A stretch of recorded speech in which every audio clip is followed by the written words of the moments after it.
हमने आदरणीय नरेंद्र मोदी जी को जो चिट्ठी माननीय आयुक्त के माध्यम से दी है, उसमें हमने यही कहा है कि यह व्यापार रोका जाए, देश के सभी लोगों को मुफ्त वैक्सीन लगाई जाए। जो आज तक अपने देश में जितनी भी महामारी है उसमें यही काम हुआ है और इसलिए उसी आधार पर ये काम हो, ये मांग हमने आयुक्त के माध्यम से नरेंद्र मोदी जी को की है। सीरम इंस्टीट्यूट को भी कोई पार्टी के प्रिंसिपल को चर्चा करनी है?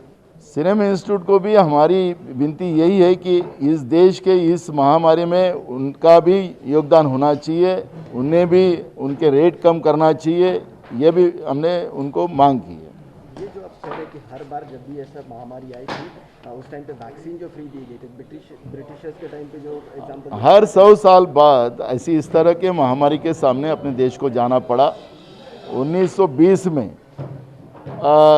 स्पेनिश फ्लू नाम का एक ऐसी महामारी आई थी। उस महामारी में अंग्रेज़ों ने भी उस ज़माने में फ्री में वैक्सीन दी थी, दवा दी थी। उसके बाद में भी कई बार कांग्रेस के ज़माने में भी इस तरह के अपने देश पे बीमारी आई। उस समय कांग्रेस की सरकार में भी फ्री वैक्सीन देने का काम किया। आपने देखा होगा कि पल्स पोलियो अभी तक चल रहा है, वो भी फ्री देने का काम कांग्रेस ने किया। क्या ऐसा कौन सी ऐसी मुसीबत आई, इतनी बड़ी महामारी में लोग रोज़ मर रहे हैं, ऐसे लोगों की जान बचाने के समय में केंद्र सरकार ने आगे आकर जब अंग्रेज फ्री में दे सकते, वो तो हमारे देश के नहीं थे, वो दूसरे देश के लोग थे जो हमारे पे राज करने आए थे। हमने चुन के दी हुई सरकार अगर व्यापार करती है तो ये देश के लिए ये घातक है। वैक्सीन के अलावा ऑक्सीजन शॉर्टेज का मुद्दा जो है दिल्ली में हम देख रहे हैं, कई अस्पतालों ने कुछ जाने भी दिया था। देखो, केंद्र सरकार के गलत नीति के वजह से कोरोना देश में बढ़ा है। उसको जिस तरह से रोकने की कोशिश करना चाहिए थी, केंद्र सरकार ने नहीं किया। केंद्र सरकार के नियोजन शून्य काम की वजह से आज देश में कोरोना बढ़ा।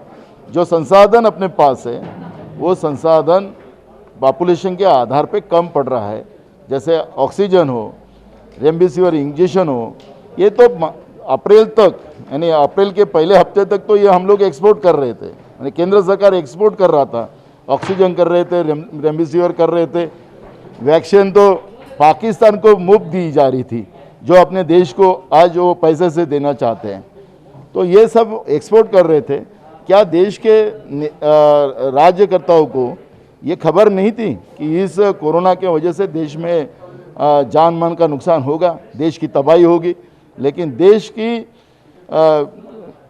के प्रधानमंत्री नरेंद्र मोदी और उनकी पूरी टीम ने देश के साथ ये दुर्व्यवहार किया है और उसी का परिणाम देश की जनता भुगत रही है। आपकी सरकार के जो पूर्व गृह मंत्री थे, आज उनके खिलाफ एफआईआर भी हुई, कई जगहों पर छापेमारी।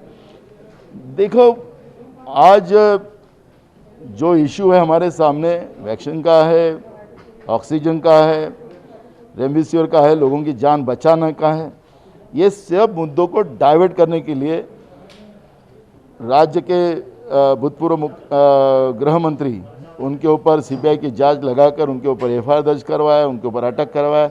लोगों के विचार डाइवर्ट करने के लिए इस तरह के मुद्दों के सामने लाकर बीजेपी का ये स्टाइल है और वो काम वो कर रहे हैं।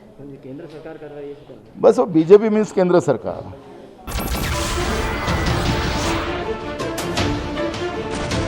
नमस्कार, मैं हूं मानक गुप्ता। अगर आपको हमारा ये वीडियो पसंद आया हो तो इसे लाइक और शेयर जरूर करें और हाँ, हमें सब्सक्राइब और फॉलो करना ना भूलें ताकि आप देश और दुनिया की कोई खबर मिस ना करें। तो जुड़े रहिए हमारे साथ और देखते रहिए न्यूज़ 24।